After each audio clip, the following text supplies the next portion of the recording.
Greetings, children. Welcome to my channel, Inside Accountancy by Shakun. Accounting made easy for you all. Before we start, I would request you to subscribe to my channel if not already done. This really motivates me to make more content for you all. Like the video at the end of it if it really helped you, and do not forget to hit the bell button so that you are notified for every new video that I post. Moving on. Today, in this video, we'll be talking about the financial statements of a company, which is chapter 1 of part B of your book. So let's start. In this video, we'll be talking about the meaning of financial statements, the financial statements of a company, and the format of balance sheet. We have already talked about the meaning of financial statements, which you can see on your screens. It is just a summary of all the transactions of a business enterprise which depicts the financial position as well as the financial performance of a business concern. Financial statements involves the preparation of balance sheet, which reflects the assets, liabilities and capital, and it also shows us the results of operations of a business by preparation of statement of P&L. So, financial statements involves the preparation of balance sheet as well as the statement of P&L. We have discussed all this in detail in the previous video. For more details, please click on the I button. Moving on. Today we'll be talking about the format of balance sheet. So as you can see on the screen, this is the format of the balance sheet. Balance sheet format is prescribed in part 1 of Schedule 3 of the Companies Act 2013. So according to the part 1 and Schedule 3 of Companies Act, the face of the balance sheet should always look like this. So every company which is registered under the Companies Act, it must have this format of balance sheet, which is divided into two parts. First part is equity and liabilities, and the second part is assets. See, normally when we used to prepare the balance sheet in case of a sole proprietorship or partnership, we used to prepare the balance sheet in the horizontal format. We used to prepare it like this, where we had liabilities on this side, assets on this side, and then we used to total, and the total of both sides should be equal, right? This is how we prepared the balance sheet in case of sole proprietorship and in case of partnership. But in case of a company, this is the format of balance sheet in case of a company. In case of company, the format of the balance sheet is like this, which is not prepared horizontally, it is prepared vertically. So this is the vertical format of a company's balance sheet. Assets and liabilities are shown under one particulars column. So all the equity and liabilities are mentioned, then all the assets are mentioned, and the total of equity and liabilities and the total of assets would be equal. Rather than preparing it horizontally, we have prepared it vertically. So we will be talking about the equity and liability part of the balance sheet today in this video. I will be taking up each of these items that you can see here under the equity and liability part, and we will discuss that what all comes under all these items. Before we move further, you must remember that the face of every balance sheet of every company should always look like this. Now, there might be a possibility that in long-term borrowings, company A has debentures and company B has bonds. But in the balance sheet, long-term borrowings word will only be shown. Then we have to prepare the notes to accounts. Notes to accounts it is a statement which helps the balance sheet or which supports the balance sheet, and the various items which are to be mentioned in all these headings, various items which are to be mentioned in all these headings, they are respectively shown in the notes to accounts. So the items may vary depending upon the company to company, but the main headings should always be the same. Now all the students, you are required to learn this format by heart. You have to learn the format by heart. You cannot change the sequence. You have to remember the correct sequence in which the balance sheet is to be made, because questions in the board exams, they usually come like, you have to mention the head or you have to mention the subhead. An item will be given and you have to tell that it will fall under which head. So in order to answer those questions, you need to learn You need to learn this format by heart. Okay, so please learn the format by heart. Today we'll only be talking about the equity and liability part, and we'll discuss what all comes under equity and liability. So moving on, as you can see, I've just taken the equity and liability part. Under the equity and liability part comes shareholders funds, as you can see the first point. Then comes share application money pending allotment. Then comes the non-current liabilities, and finally the current liabilities. So the equity and liability part. Now what is equity? First let's talk about equity and then the liabilities. Now equity is the liability which a company has towards the shareholders, and that liability is termed as shareholders funds. So equity and liability, under this main heading, under this, equity means the shareholders funds, the liability that a company has towards the shareholders funds. And we will talk about that what all is included in the shareholders funds. As you can see here also, it includes share capital and the reserves and surplus, etc. We'll talk about this in detail. Now, the term liabilities. Now, liabilities means any kind of external or outside liability that a company has. That is, the liability which the company has towards the outsiders. Now, these liabilities are of two types, non-current liabilities and current liabilities. So, your equity and liability, the first major heading of your balance sheet, comprises of four other headings. The first one is shareholders funds, that is the liability towards the shareholders. Then the share application money pending allotment, we'll discuss that later. Then we have the liability towards the outsiders, which comprise of the non-current liabilities and the current liabilities. We will be discussing each of these heading in detail. Moving on, let's talk about shareholders funds first. As you know, shareholders funds is the liability that the company has towards the shareholders, and it comprises of share capital, reserves and surplus, and money received against share warrants. As I already informed you that the face of the balance sheet should always look the same as we discussed in the previous slide.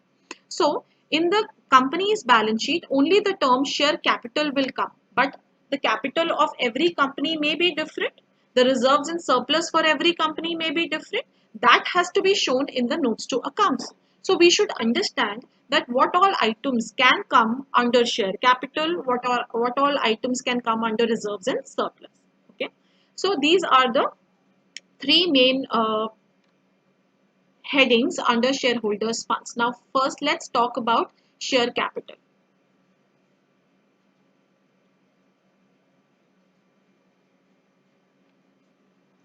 Share capital, it basically means the amount which is received by the company against the shares which are issued for subscription, and also the shares which are issued for consideration other than cash. Now you know that the main source that a company has of raising finance is through the issue of shares. You all have read that in business studies also. You have studied about this there. So for a company, the main source of finance is raising the money, raising the funds through the issue of shares. These shares can be issued for subscription and the money can be received by the company. Now, the persons to whom these shares are issued, they are known as shareholders. Okay, so a company raises finance by the issue of shares. Shares is nothing I think you all know. I'll just explain it to you once again. Share capital is nothing but the capital of the company, which is divided into small parts. Okay, so capital of the company is divided into small parts, and these small parts are called as shares. These shares are issued to the public and the public subscribes for these shares, and nutshell what happens is that the capital of the company is raised. The company is able to raise the capital. So what is share capital? The capital which is raised by the issue of shares to the public, and it is a source of raising finance. Now, share capital is of two types. Share capital is of two types. One is equity shares and the other is preference shares. You have studied about equity shares and preference shares also in class 11th in business studies. So these shares, equity shareholders basically are the owners of the company, And preference shareholders, they have a preference as to receiving the dividend from the company. Okay. Now, according to Schedule 3 of the Companies Act 2013, the balance sheet must disclose the share capital. And this share capital is of three types. That is authorized capital, issued capital, and subscribed capital. Now, what is authorized capital? Authorized capital, or we also call it the nominal capital or the registered capital. Okay. So authorized capital or nominal capital or registered capital is basically the maximum amount of capital that a company can issue for subscription. So during the lifetime, when the company is registered with the company, the authorized capital is fixed. It is stated in the memorandum of association of the company under the capital clause. And it is further divided into different classes such as equity share capital and preference share capital. So at the time of registration in the memorandum of association, the authorized capital is fixed. So that is basically the maximum amount of funds that can be raised through the issue of shares. It is the maximum amount up to which a company can issue shares under the share capital heading. Now, the amount which is mentioned in the authorized capital is basically just shown for information. It is shown in the notes to accounts. As I told you that in the balance sheet we are required to prepare the notes to accounts which supplements the balance sheet. So in the balance sheet we only have to mention the authorized capital in the notes to accounts. It is given only for information and it is not added to liability. That is only for information, not added to the liability. Equity and liabilities में ये add नहीं होता. Second type of capital is the issued capital. Now, what is issued capital? Issued capital is that part of the authorized capital, that maximum capital which the company can issue for subscription. So, issued capital is that part of the authorized capital which has been issued for subscription. It has been issued for subscription up to the date of balance sheet. Means in the current accounting year, out of the authorized capital, how much shares have been issued to the public for subscription? How much shares have been offered to the public for subscription? Now, authorized capital can be equal to the issued capital can be equal to the authorized capital also. But it can never be more than the authorized capital. For example, if the authorized capital is 50,000 shares at the rate of rupees 10 each, so the issued capital can be either 50,000 shares at the rate of 10 each or lesser than that. So it can be 30,000 shares or 50,000 shares maximum. It cannot be greater than, it has to be lesser than 50,000, lesser than or equal to 50,000 shares. So since issued capital is a part of authorized capital, it can either be equal to authorized capital or lesser than that. It can never be more than the authorized capital. Like the authorized capital, this is also shown only for information and this one is also not added to the liability side. This authorized and issued both are shown in the notes to accounts as an information and they are not added to the liability side of the balance sheet. Now we come to the subscribed capital. Now, subscribed capital is that part of issued capital which has been subscribed for by the public. So, when we issue the shares to the public will subscribe for the shares and pay the money to the company. So, it is that part of issued capital which has been already been subscribed by the public. The amount may be received by the company in cash or in kind. And that subscribed capital is shown in the balance sheet. Now this amount is added to the liability side of the balance sheet. So in the liability side, which is the amount that we carry forward in the balance sheet, we carry forward the amount of subscribed capital. Authorized only in the notes to accounts. It is shown only in the notes to accounts. Issued is shown only in the notes to accounts. This is also shown in the notes to accounts, but it is shown in the balance sheet also. The amount is shown in the balance sheet. Now, subscribed capital may be classified into two major headings. One is subscribed and fully paid up, and the other is subscribed but not fully paid up. Now, what is subscribed and fully paid up?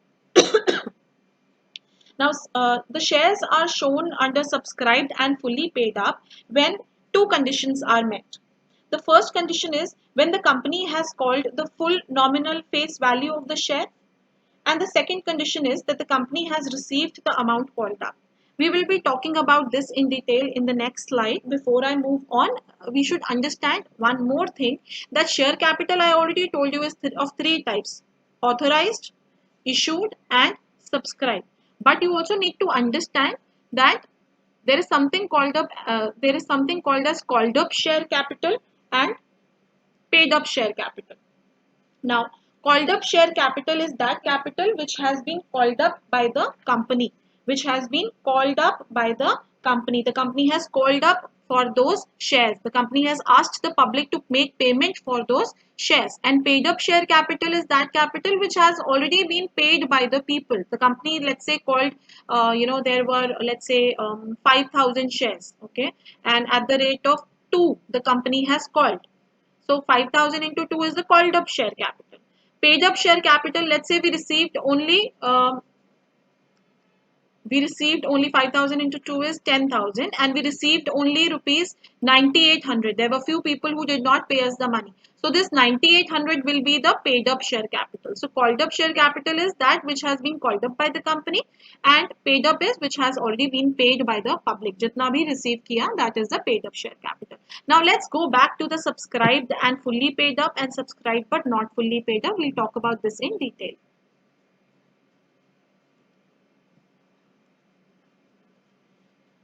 Okay, so subscribed and fully paid up has two conditions. Capital will be subscribed and fully paid up when two conditions are satisfied.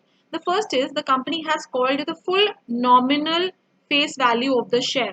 Okay, full nominal face value means, as I told you, that the capital of the company is divided into small parts, and those parts are called as shares. Now every share has a nominal face value. Nominal face value means every share has a price. Let's say one share is for 10 rupees. So the company's capital is divided into numerous shares of 10 rupees each. If I want to buy 500 shares of such company, then what amount do I have to pay? 500 into price per share, that is 10. So 5,000 is the total amount that I am going to pay to the company. So nominal face value is basically the price of every share. So subscribed and fully paid up, the company has called the full nominal face value of the share. That means if the company has 50,000 shares, let's assume, at the rate of 10 each, one share's price is 10, and the company has called full 10 rupees from the people. So it will be shown under subscribed and fully paid up. The company has issued, let's say, total 50,000 shares at the rate of 10 each, which is the face value of every share, and full 10 rupees has been called by the company, then it will be shown under fully paid up. Then the next condition is that the company has called up full 10 rupees and every subscriber has paid that 10 rupees. Every shareholder has paid that 10 rupees. So the company has received the full amount that has been called up. Jitna call up kiya, 10 rupees mange and 10 rupees mile. So if the amount that has been called up has been received, then it will be shown under subscribed and fully paid up. Now when will it be shown under subscribed but not fully paid up? Again, there are two conditions here. Let's talk about those conditions also. First is when the company has not called the full nominal value of the shares. Not called. That means, let's say, same example, 50,000 shares at the rate of 10 each, same, but 8 called up. What does that mean? That means out of the face value of rupees 10, the company has called only rupees 8. The company has not called the full nominal value. So it will not be shown under subscribed and fully paid up. It will be shown under subscribed but not fully paid up. The company has not called full 10 rupees. The company has called only 8 rupees. So it is not fully paid up, though the company has not called. Now the second is when the company has called the full nominal face value, but the amount has not been received. So again, say let's take the same example: 50,000 shares at the rate of 10 each, and the company has called full 10 rupees. Let's say, but people have not paid that 10 rupees. There was a shareholder, let's say, having 100 shares, and he did not pay 2 rupees. So that means there is a default on the part of shareholders and the full amount has not been received. full amount has not been received. So either when the company does not call the full nominal value, or when the full amount is not received, then it becomes a part of subscribed but not fully paid up. But when the company has called the full value and has received the full value, then it will be shown under subscribed and fully paid up. I hope this is clear.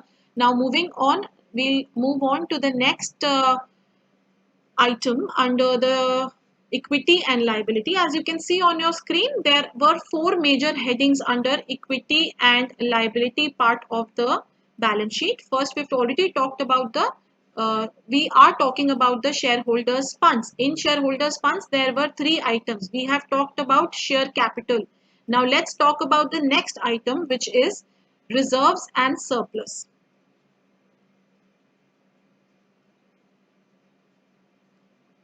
So, Schedule 3 of the Companies Act prescribes the various heads of reserves and surplus to be again in the balance sheet. Under reserves and surplus, the fixed amount, the amount which you get from the notes to accounts, that amount will be shown in the balance sheet. But this reserves and surplus comprises of different things which may be different for different companies. Now, what all can come under reserves and surplus? Let's have a look. So, we may have capital reserve, we may have capital redemption reserve, security premium reserve, revaluation reserve, share options outstanding account, other reserves the nature of which is specified, and surplus, that is balance in statement of P&L, which is the most important. So what is capital reserve? That is created out of capital profit. Any reserve that is created out of capital profit, created out of capital profit, is known as capital reserve. For example, if we sell our fixed assets and there is some gain on it, so that's a capital reserve. Capital redemption reserve means the reserve which is created when a company purchases its own shares out of the free reserves or security premium reserve. So when the company wants to purchase its own shares from the market, then the reserve which is created is known as security premium reserve. Now this money can be used either from SPR, or it can be used from the any other free reserves that the company has. So this is created when the company wants to purchase its own shares. Security premium reserve, it means the reserve which is created whenever we receive more than the nominal face value of shares. So what happens is, if a share's face value, what happens is the face value of shares is 10 rupees and I'm selling that share at 12 rupees. Now the increase in the value of increase in the value of the shares by the nominal face value, that is 2 rupees. This 2 rupees is my premium, and this premium goes to security premium reserve. So whenever the shares are issued in excess of nominal face value, that is credited to security premium reserve. Debenture redemption reserve. This reserve is created as per the amount which is prescribed by the Companies Act. Whenever we want to redeem our debentures, then the DRR is required to be prepared as per the provisions. As per the provisions of Companies Act, we need to prepare, we need to put some amount in debenture redemption reserve before we redeem the debentures. Redeem means pay back the debentures. Revaluation reserve is a reserve which is credited by the upward revision of the book value of an asset. So whenever there is any increase in the book value of an asset, so because of that increase, we credit it to revaluation reserve account. Share option outstanding account is a reserve to which difference between the market value and issue price of shares which are issued to employees is credited after the vesting period. So what happens is, we give a right, or we give an option to our existing employees that at a future date, if they continue to work in the organization, then after a period of time, after a vesting period of let's say 2 years, 3 years, 5 years, they will be given an option to purchase the company's shares at a very reduced price. So this option is given to the employees in order to retain them in the organization, and the difference or the loss that the company would face, that is credited to share options outstanding account. Now there may be some other reserves which may be created, such as workmen compensation reserve, investment fluctuation reserve, etc. These reserves may be created and their nature has to be specified. So share option outstanding is an option which is given to the employees. Other reserves may be WCR, IFR, etc. And surplus balance in statement of P&L means the balance which you get from the statement of P&L, that is also shown in the balance sheet as surplus. Okay. So if there is any profit that you find out after preparing the statement of P&L, that is shown here. Even the loss is shown here if the loss is there. So that profit or loss is shown here under reserves and surplus. So these are the different items that may be a part of reserves and surplus. These items will not be shown in the balance sheet. They will be shown in the notes to accounts, and the total would be shown in the balance sheet. So moving on, under shareholders funds, we move on to the third heading, that is money received against share warrants. Now, what are share warrants? Share warrants, they give the holder the right to acquire equity shares at a specified date and at a specified rate. So that means share warrant is not a share actually, but it is a right. It means it is a right which is given to a person that he may acquire equity shares at a later date which is specified and at a specified rate. These are the financial instruments which will be converted into equity shares at a later date and at some predetermined price. So they are not actually shares, but they are an instrument. They are a financial instrument which may be converted into, or which will be, sorry, converted into shares at a later date, and the price also is predetermined.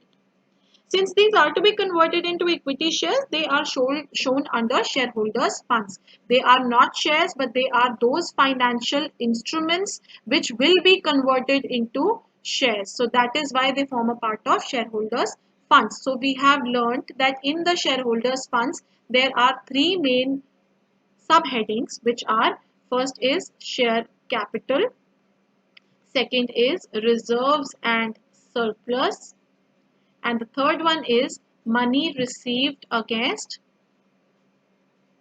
share warrants.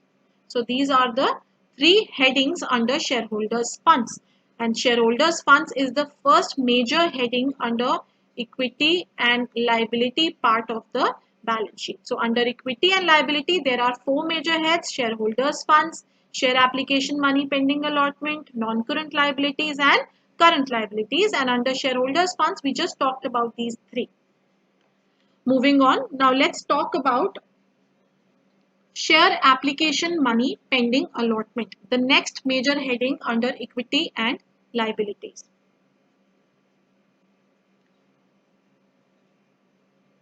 Now, share application money pending allotment, it is basically one line item in between shareholders funds and NCL. If you notice, shareholders funds had three categories, and non-current liabilities also has four headings, current liabilities also has four headings. But this share application money pending allotment, this is just a one line item in between these, which does not has any subparts. This is an independent item that is shown after shareholders funds.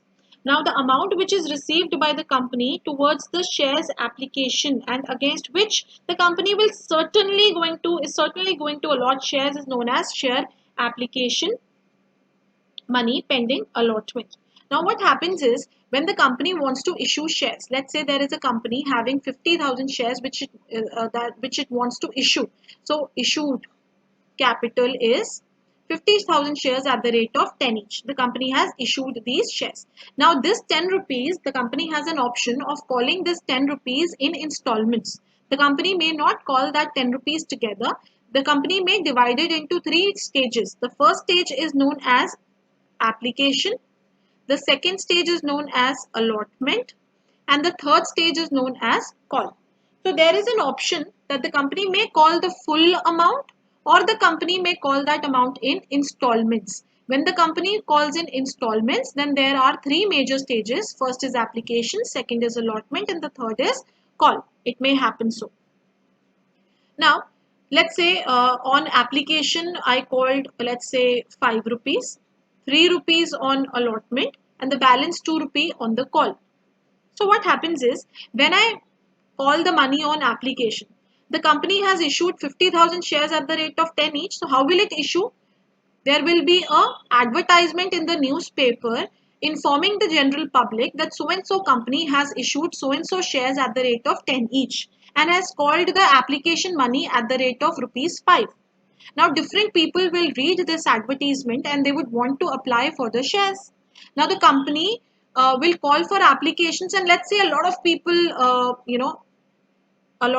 read that advertisement, and the company got 80,000 applications for 80,000 shares. Although the company had issued how many shares? Only for 50,000 shares had been issued, but the response that we got was 80,000 shares at the rate of 5. So what happens is 5 rupees is the application money that has people have sent. So what happens is, let's say if I am interested, what I'll do is I'll send an application to the company, sending the amount of application. Let's say I want 1,000 shares. So 1,000 into 5, 5,000 rupees directly I will send to the company. Now, I don't know whether I'll be allotted 5,000 shares or not. The people call for the shares according to their own requirement, but the company cannot make allotment for 80 because the company had issued only rupees 50. So this 80 has to be reduced to rupees 50. So what will happen? The company is going to allot shares only to 50,000 shares. So let's say if I asked for 1,000, let's say I got only 800 shares. Similarly, there was another person who called for 500 shares and got only 300 shares. So like that, the company is going to reduce the 80 to 50. So allotment means actually allotting the shares to the public. Public applied for the shares as per their own requirements, but the company is going to allot as per its own issued shares. So amount which is received by the company towards share application, the amount which is received towards application, what is the amount that is received? 80,000 into 5, that is 40 lakh. 80,000 into 5 is, yeah. So amount received by the company towards share application, amount received is this much, against which the company will certainly allot shares. The company has to allot shares on this amount. So this amount for which the allotment is pending will fall under share application money pending allotment. Okay. So we have talked about the shareholders funds, which involved share capital, reserves and surplus, and money received against share warrants. We talked about the share application money pending allotment, which means the application money has been received but allotment has not been made yet. Now let's talk about the next main heading under the equity and liability part of the balance sheet, which is the non-current liabilities. Okay, so now let's talk about the non-current liabilities. So the non-current liabilities are defined in the Schedule 3 of the Companies Act 2013 in a negative manner. Why in a negative manner? Because they say that non-current liabilities are those liabilities which are not current liabilities. So that's a very negative definition, which are not current liabilities. Now, what are current liabilities? We come to that question. Current liabilities are those liabilities which are to be paid within one accounting period, within a period of 12 months or within our operating cycle, whichever is earlier. Okay. Now, non-current liabilities are those liabilities which are payable after 12 months or after the completion of the operating cycle, whichever is paid. So non-current liabilities are further divided into four. As per the balance sheet, there are four major headings under non-current liabilities: long-term borrowings, deferred tax liabilities, other long-term liabilities, and long-term provisions. So we have already talked about the first and the second major head of equity and liability part of the balance sheet. Now we are going to talk about the third head, which further has four parts: A, B, C, and D. So we'll talk about each one in detail. So coming to the long-term borrowings. Now what are long-term borrowings? The borrowings, as you know, they mean the amount which is taken up as loan by the company. So this amount may either be by the issue of debentures or any kind of loan that's taken from the bank or any loan taken from a private lender or any public deposit, etc. So these borrowings are classified, these loans that are taken by the company, they are classified as long-term borrowings when the loan is repayable by the company after 12 months from the date of balance sheet or after the period of operating cycle. So if that loan is payable after the operating cycle or after 12 months, then that loan will be considered as a long-term borrowing. Now, long-term borrowings may include debentures, they may include bonds, any kind of term loan that's taken from bank or from other private lenders. They may include public deposits and some other loans and advances, the nature of which must be specified. That is, that after how many months are they payable. Only then we can classify them as long-term or short-term borrowing.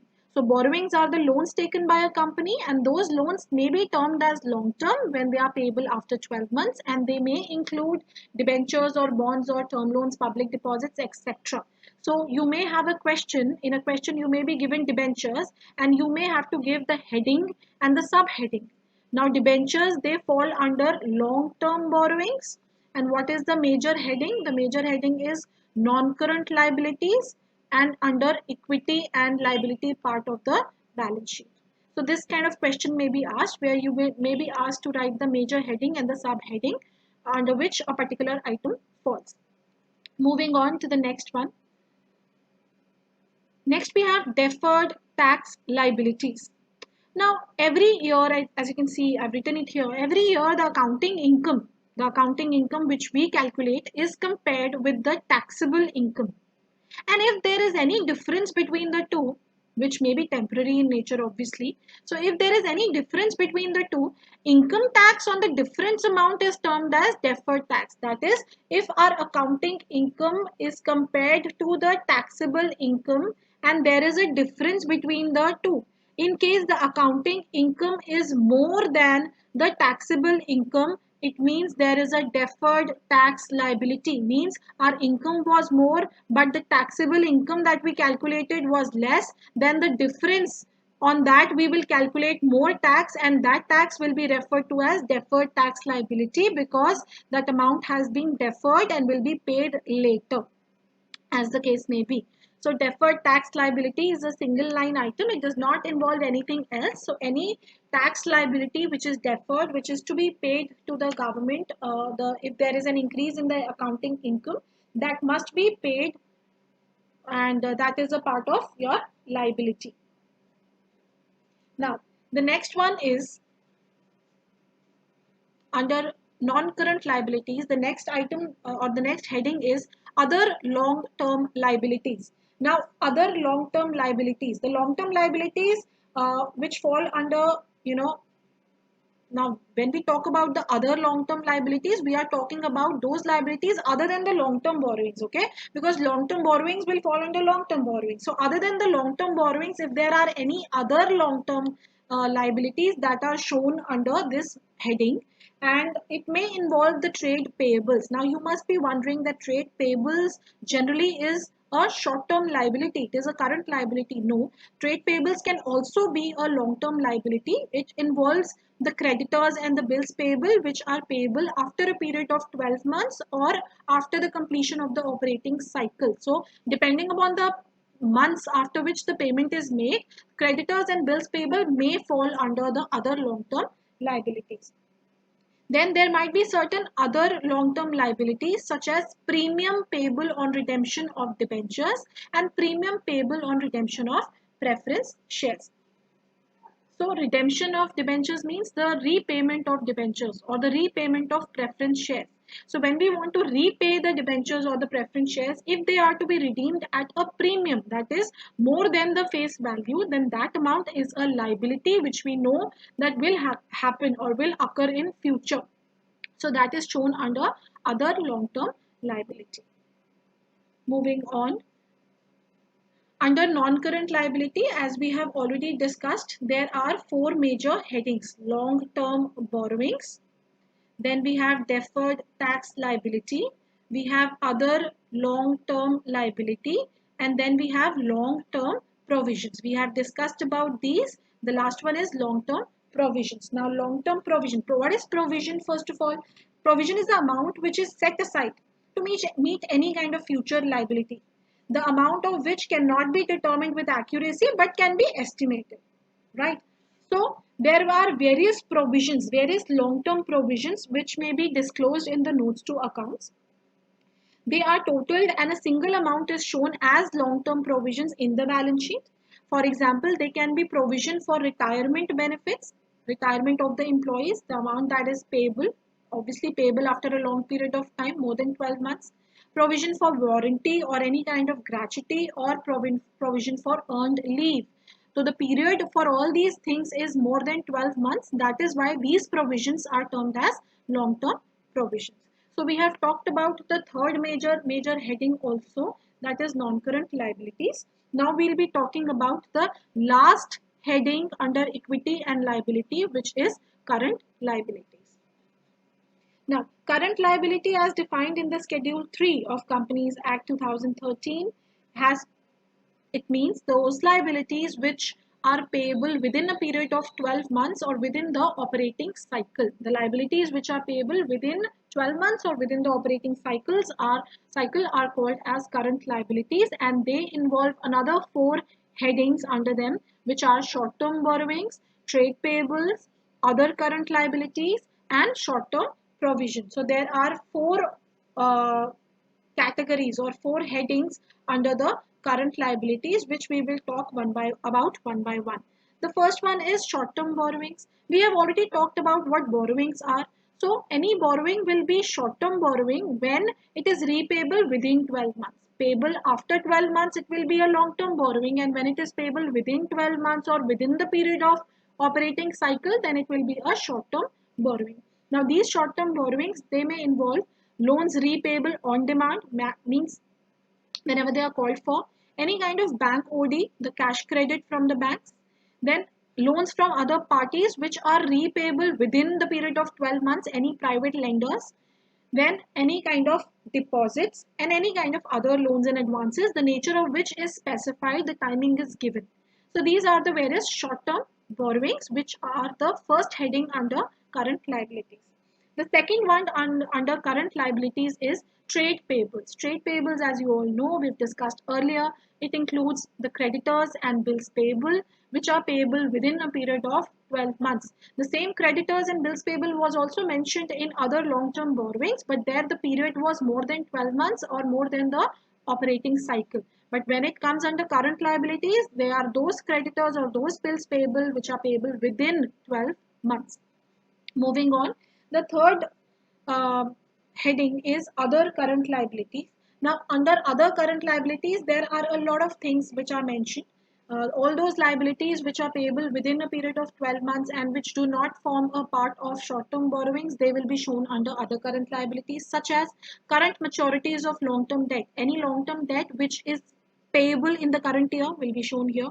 Interest which is accrued, which is due, accrued but not due on borrowings, interest which is accrued and due on borrowings. Income which is received in advance, again is a liability, it's a short-term liability, current liability. Calls in advance. It means that while issuing shares, if a person has paid his share money, the face value in advance to the company, that's again a liability. We call it calls in advance. Then we have excess application money due for refund. The application money which was in excess and now has to be refunded, and any interest which it may have. Unpaid matured deposits and interest accrued thereon. So if there is any deposit which has matured and now it is to be paid, so that amount till the time it is not paid will fall under other current liabilities. Unpaid matured debentures and interest accrued thereon. Others such as outstanding expensive or PF payable, ESI payable, insurance, employee stock insurance, then output CGST, SGST, IGST, etc. All these are current liabilities, other current liabilities. Now we come to the last part of the current liabilities, which is short-term provisions. Now short-term provisions I've already explained to you. Short-term provisions are the provisions for those liabilities which are likely to be paid within a period of 12 months. So the main difference between long-term provisions and short-term provisions is only related with the timing. So whenever the liability provision is made for a liability which is payable within 12 months, it is a short-term provision. They may involve provision for employee benefits, sorry, They may involve provision for employee benefits or provision for any kind of expense, tax which is to be paid every year, then for doubtful debts, discount on debtors, provision for depreciation, for any kind of repairs and warranties. Again, warranties was a part of long-term provisions also. It depends upon the months within which the liability is to be paid. So all these are examples of short-term provisions and they will fall under current liabilities. So we have talked about the meaning of financial statements. The format of balance sheet we have discussed, which involves majorly two main headings, equity and liabilities and the assets. We have not discussed the assets, but we have definitely discussed the equity and liability part of the balance sheet. Assets we'll be talking about in the next video. I hope the concepts were clear to you. Thank you so much for being so patient and listening to me so intently. If you have any questions, then you can email me on my email ID, or you're most welcome and requested to leave a comment in the comment section below, which will motivate me and would, I can take up those doubts which you have and which, require attention. So like, share and subscribe to my channel, leave comments. And this is Inside Accountancy by Shakun signing off. Thank you.